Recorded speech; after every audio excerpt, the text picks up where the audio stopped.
হাতে মাত্র একদিন বা দুদিনের ছুটি, বাড়িতে বসে সময় কাটাতে ভালো লাগছে না? বেরিয়ে পড়ুন একদিনের একটু নিরিবিলিতে সময় কাটিয়ে আসার জন্য। নমস্কার বন্ধুরা, আজ আবার আরও একটি নতুন ভিডিওতে আপনাদের সবাইকে স্বাগত। আজকের ব্লগে আপনাদের দেখাবো কিভাবে একদিনে বোলপুর শান্তিনিকেতন ও কঙ্কালীতলা থেকে ঘুরে আসবেন।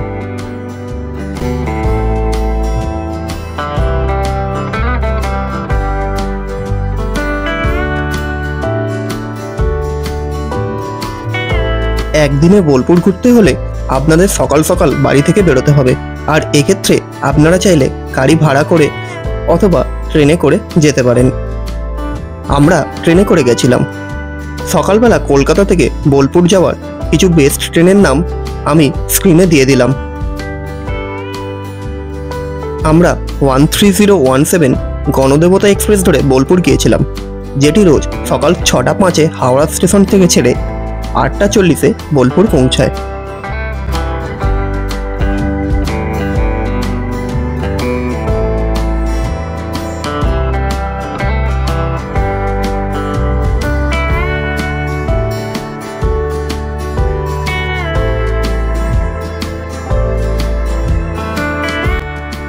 স্টেশনে নেমে বাইরে বেরিয়ে আসলেই আপনারা প্রচুর টোটো পেয়ে যাবেন, যাদের সাথে আপনারা একটু দরাদরি করে সারাদিনের জন্য রিজার্ভ করে নিতে পারেন। এক্ষেত্রে বলে রাখি, টোটো চালকরা কিন্তু মোটামুটি 1800 টাকা মতো চাইবে, তবে বার্গেনিং করলে এটি 1200 থেকে 1400 টাকায় হয়ে যাবে। আমাদের 1300 টাকা পড়েছিল।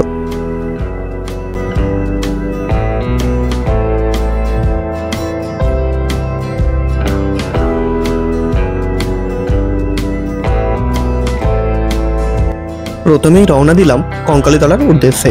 বোলপুর স্টেশন থেকে কঙ্কালীতলার দূরত্ব কিন্তু প্রায় 9 কিলোমিটার, আর সময় লাগে প্রায় 25 থেকে 30 মিনিট। তবে আপনারা যদি শুধু কঙ্কালীতলায় পুজো দিতে চান, তাহলে আপনারা প্রান্তিক স্টেশন নেমেও যেতে পারেন। এক্ষেত্রেও আপনারা স্টেশনের বাইরে টোটো পেয়ে যাবেন।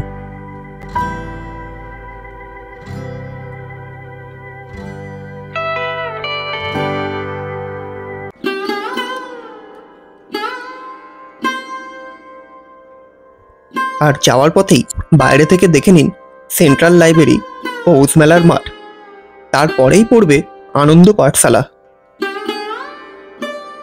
রবীন্দ্রনাথ ঠাকুরের স্ত্রী মৃণালিনী দেবী এখানে গাছের নিচে ক্লাস করাতেন। এর পাশেই একটু ভালো করে লক্ষ্য করলে পাওয়া যায় খড়ের চালা দেওয়া সুন্দর করে নিকানো একটি মাটির বাড়ি। এই বাড়িতেই তিনি বাস করতেন। 1902 সালে জোড়াসাঁকোর মহর্ষি ভবনে দেহাবসানের পর তার দেহ এখানে এনে রাখা হয়েছিল। সেই থেকে এই বাড়ির নাম হয় দেহলি বাড়ি। এরপরই রাস্তার পাশে পড়বে এক সুবিশাল বটগাছ।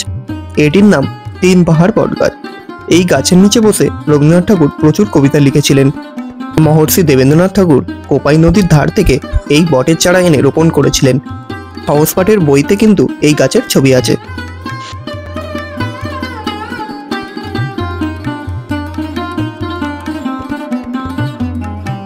আরও কিছুটা এগিয়ে পেলাম একটি গোল মতো মাটির বাড়ি, আর তার ছাদ ফুঁড়ে বেরিয়ে এসেছে একটি তাল গাছ। এই বাড়ির নাম তালধ্বজ।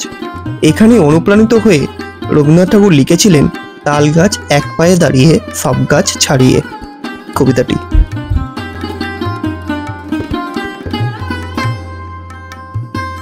এরপর পৌঁছে গেলাম কঙ্কালীতলা মন্দিরে। কোপাই নদীর তীরে অবস্থিত এই শক্তিপীঠ পর্যটকদের কাছে জনপ্রিয় তো বটেই, স্থানীয়দের কাছেও অত্যন্ত প্রসিদ্ধ। এখানে দেবী দেবগর্ভা নামে প্রসিদ্ধ।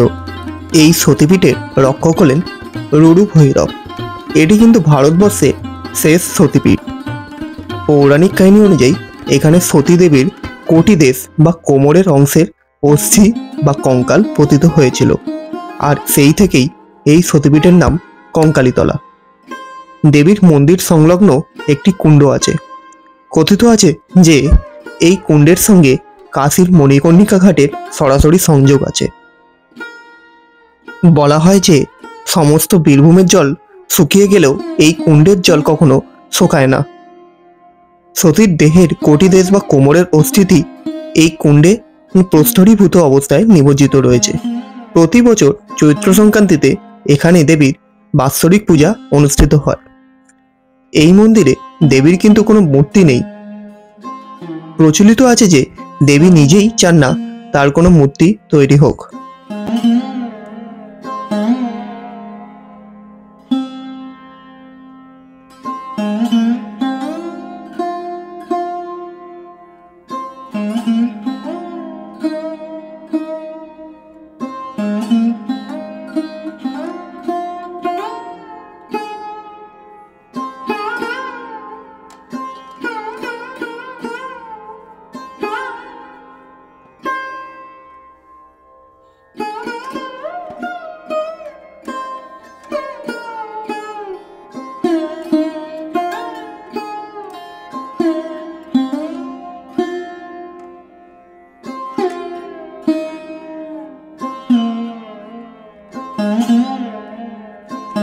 আর এর পাশেই রয়েছে কোপাই নদীর ঘাট।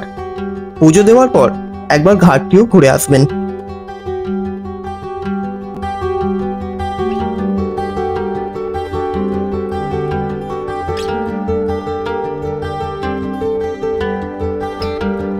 এরপর অন্য স্থানগুলি দেখতে যাওয়ার পথেই পড়বে উপাসনা গৃহ। এক কথায় কাঁচের তৈরি ঘর। মহর্ষি দেবেন্দ্রনাথ ঠাকুর 1863 সালে বেলজিয়াম গ্লাস আর মার্বেল দিয়ে এই উপাসনা গৃহটি তৈরি করেন।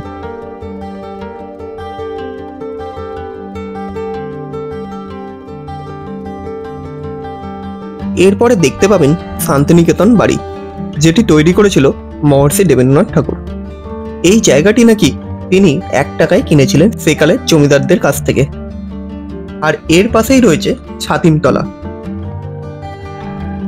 আর এর উল্টো দিকেই দেখে নিন মিউজিয়াম হল, যেখানে এখন ডুপ্লিকেট নোবেল সহ সেকালের ব্যবহৃত জিনিস রাখা রয়েছে। তবে টিকিট মূল্য মাথাপিছু 70 টাকা করে।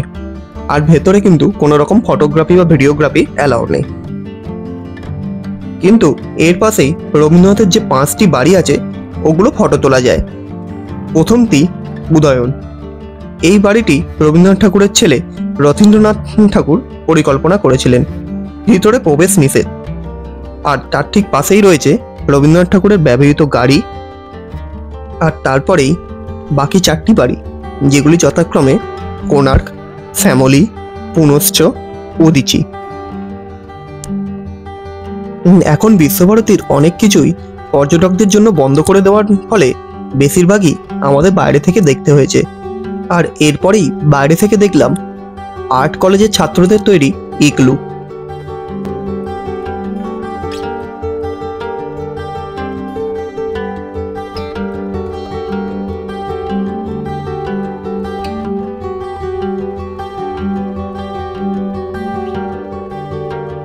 আর তারই পাশে রয়েছে আদিবাসী পরিবারের মূর্তি। এগুলি নাকি একটি লোয়ার স্ট্রাকচার দাঁড় করানোর পরে 2 ফুট দূর থেকে সেকালের চুন সুরকি ছুঁড়ে ছুঁড়ে তৈরি করা হয়েছিল।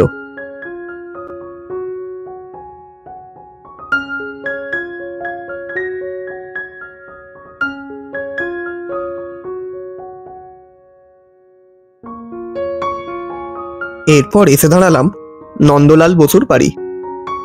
সহজ পাঠের যত আঁকা রয়েছে সেগুলি কিন্তু সবই এনার। আর তারই স্মৃতি স্মরণে উল্টো দিকের হোস্টেলের নাম রাখা হয়েছে নন্দন হোস্টেল। আর এবার আমরা যাচ্ছি অমর্ত্য সেনের বাড়ি দেখতে, যে বাড়িটির নাম প্রতীচী। এই বাড়িটির নাম অমর্ত্য সেনের বাবা রেখেছিলেন।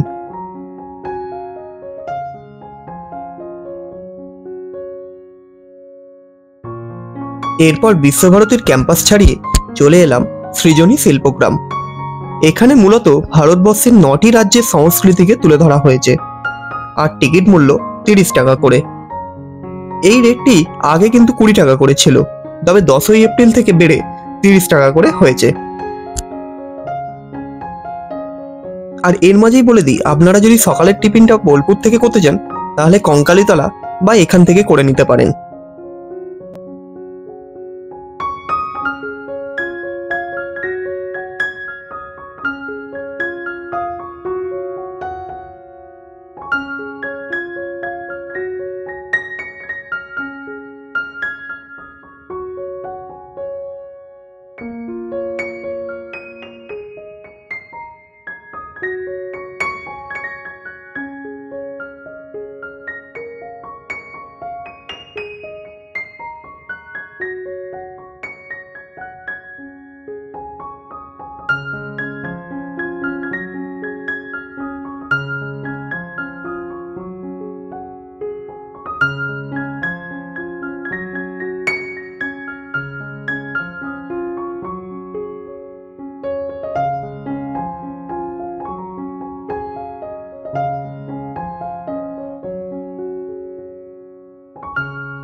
এরপর বেশ খানিকটা পর টোটোতে চলে পৌঁছে যান সুরুল রাজবাড়ি।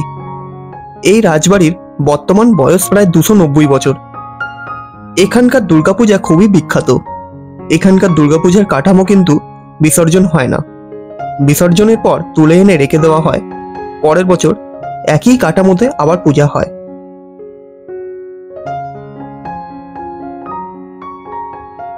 আর এই রাজবাড়ির ঠিক পেছনেই রয়েছে আরেকটি বিশাল দুর্গা মন্দির, আর মন্দিরের গায়ে টেরাকোটার কাজ সত্যি অসাধারণ।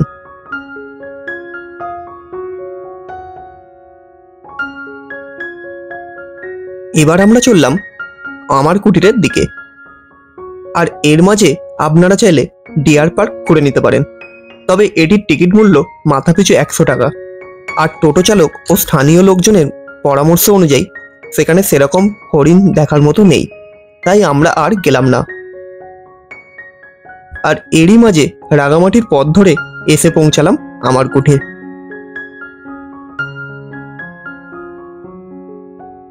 এরপর দুপুরে খাওয়া দাওয়ার পালা।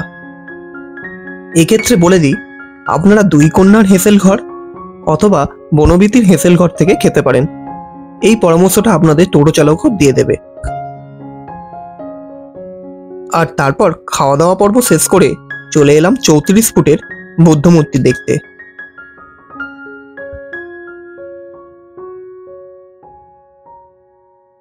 আর এর পাশেই রয়েছে প্রকৃতি ভবন।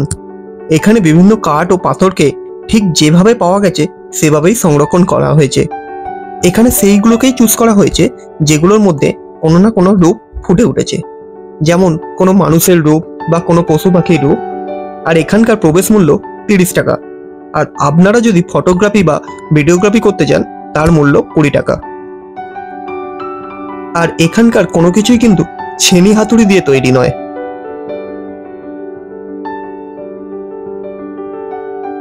এরপর পড়ন্ত বিকেলে চলে এলাম সোনাঝুরির হাট। এখানে কিন্তু সপ্তাহের প্রত্যেক দিনই প্রচুর দোকান বসে। শাড়ি অথবা জামা কাপড় থেকে শুরু করে খেলনা কিংবা ফটো ফ্রেম সবকিছুই এখানে পেয়ে যাবেন। আর প্রত্যেকটা জিনিসই বেশ ইউনিক আর বেশ সস্তা। চাইলে বাড়ির জন্য কিছু কেনাকাটাও এখান থেকে করতে পারেন।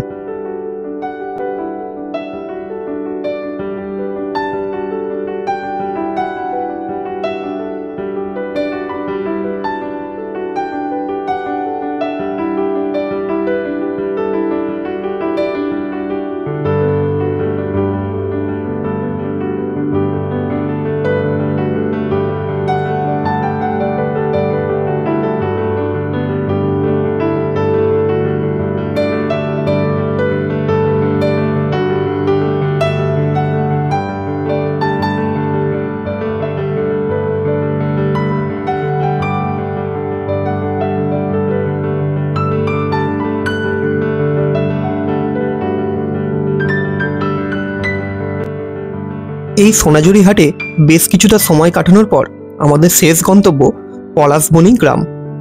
টোটো আপনাদের যেখানে নামাবে সেখান থেকে প্রায় 10 মিনিট মতো পলাশবনের মধ্যে দিয়ে হেঁটে আপনাদের এই গ্রামটিতে যেতে হবে। ইষ্টি কুটুম নামে একটি জনপ্রিয় সিরিয়ালের শুটিং হওয়ার পর থেকেই গ্রামটি টুরিস্ট স্পট হিসাবে বিখ্যাত হয়েছে। এরপর ফেরার পালা। আর এই সুযোগে খরচের হিসাবটা একটু বলে দিই। ট্রেনের টিকিট যদি আপনারা সেকেন্ড সিটিং রিজার্ভেশন করেন তাহলে 85 টাকা করে পড়বে, আর জেনারেলে গেলে 65 থেকে 70 টাকা লাগবে। টোটোতে খরচ প্রায় 1300 টাকা। এরপর কঙ্কালীতলাতে টোটো পার্কিং খরচ 10 টাকা আপনাদের এক্সট্রা দিতে হবে। আর তারপর পুজো দেওয়ার খরচ আপনাদের নিজস্ব, তাও আমি ধরলাম 100 টাকা। আর এরপর যদি আপনারা মিউজিয়ামে ঢোকেন সেখানে মাথাপিছু 70 টাকা করে।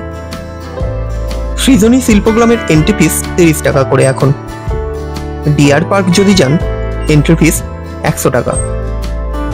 আর তারপর প্রকৃতি ভবনের এন্ট্রি 30 টাকা। এছাড়া খাওয়া দাওয়া ও অন্যান্য খরচা আমি ধরলাম 500 টাকা। তো এটাই হলো একদিনে বোলপুর ঘোরার খরচা। এরপর ঘোরা শেষ হয়ে গেলে আপনারা স্টেশনে এসে সেই সময়ের কলকাতাগামী যে ট্রেনটি পাবেন সেই ট্রেনের জেনারেলে টিকিট কেটে চলে আসতেই পারেন কলকাতা। আর এটাই ছিল আজকের ভিডিও। ভিডিওটি যদি ভালো লাগে তাহলে কিন্তু লাইক শেয়ার করতে ভুলবেন না। আর পরবর্তী ভিডিওটি পাওয়ার জন্য সাবস্ক্রাইব করে বেল আইকনটা অবশ্যই অন করে রাখবেন।